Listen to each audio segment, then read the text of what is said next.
يا الله يا كريم يا عظيم يا غفور يا شكور يا ودود.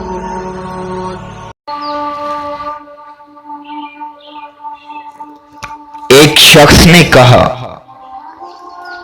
یا رسول اللہ صلی اللہ علیہ وآلہ وسلم،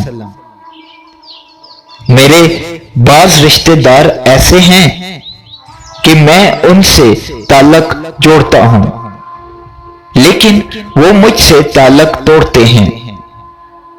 میں ان کے ساتھ نیکی کرتا ہوں لیکن وہ میرے ساتھ برائی کرتے ہیں۔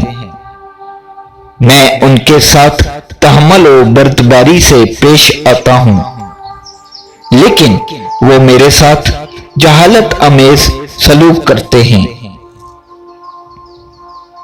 آپ صلی اللہ علیہ وآلہ وسلم نے ارشاد فرمایا، اگر تو تم ویسا ہی کرتے ہو جیسا کہہ رہے ہو تو گویا کہ تم ان لوگوں کو گرم ریت کھلا رہے ہو، یعنی تمہارے حسن سلوک کے جواب میں ان کی بدسلوکی ان کے لیے وبال بن جائے گی، اور جب تک تم اسی طرح کرتے رہو گے اللہ کی طرف سے تمہارے لیے ان لوگوں کے شر سے بچاؤ کے لیے ایک مددگار مقرر رہے گا۔